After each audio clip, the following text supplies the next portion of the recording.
Jack is calling from Winnipeg. Go ahead, Jack. Hello.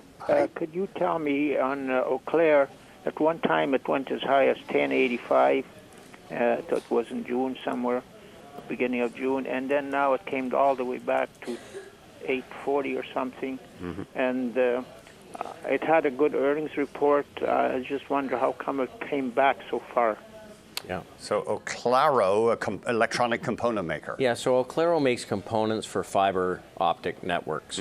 Takes us back to 1999. Yes. But this is a sector that is quite cyclical. It has big advances, and then capacity comes in. And when capacity comes in, it's harder to get a margin. If you look at the companies that are in this space, they all had a wonderful run, sort of 15, 16 into 17. And they've been consolidating since then.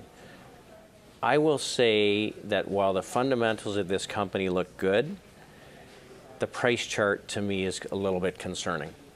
It's not broken, but it has become much more volatile if you were to look at a daily chart. Would a 1 month chart help? Or? Well, no, even a 1 year chart. 1 year, okay.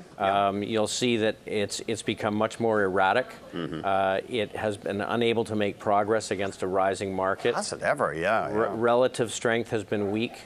This is the kind of company that a difficult earnings report could see it get hit reasonably hard. So I would be cautious. The long-term moving average is sort of rolling over.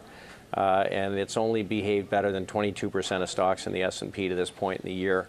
So while back in June it was $11 a share, it's just really has now if it's able to get back above the 150-day, I mentioned that earlier, when it gets below the 150-day and stays there, it's something to be concerned about. That's where it is right now. I think I would recommend making an exit and moving on to something else. Source of funds, as they say.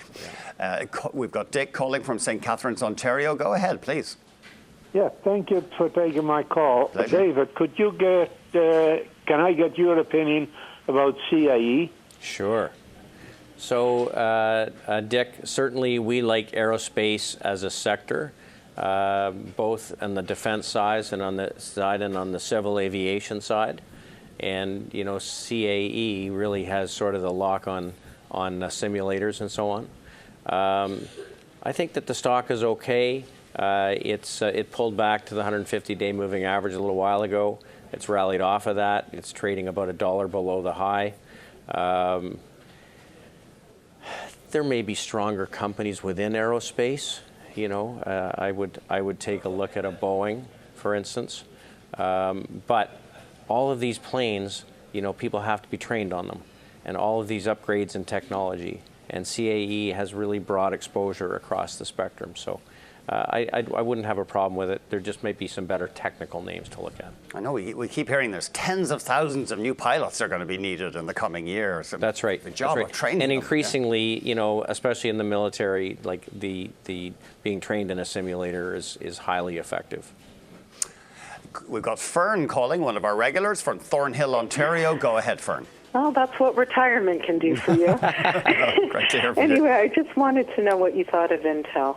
Thank you. Thanks. Okay, you have to put up a daily chart on Intel here because, so first of all, semiconductors I watch as a real bellwether for the market.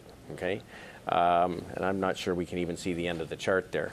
It's not quite a move, though, anyway. Well, but what you can't see is that the stock consolidated between 38 and 33 from September until September. Yeah, actually the scale was a bit misleading on that chart. Yeah, okay. Right. So if you, maybe a little longer term chart would be good. Okay. So then it broke out at 38, went to 40, and then it's traded sideways for 8-9 days. Perfect. And it's breaking out again today. So we're big bulls on the semiconductor cycle for the Internet of Things. We own lots of companies, NVIDIA, onsemi, many. Intel's a granddaddy. And so they're talking about splitting themselves potentially over time. But this is a company that I think is really, really attractive. And if you need to own one company in the space, this is a good one. It's not in the absolute hottest areas. But I think it gives you good across the board exposure. We'll take a break. Technically really good, though. Technically good. Technically really good. You like It's that just chart. broken out. It looks like it's got a good move in front of it. We'll take a break and we'll be back with David Burrows of Barometer Capital Management. The topic today, North American large caps, the number 1-855-326-6266.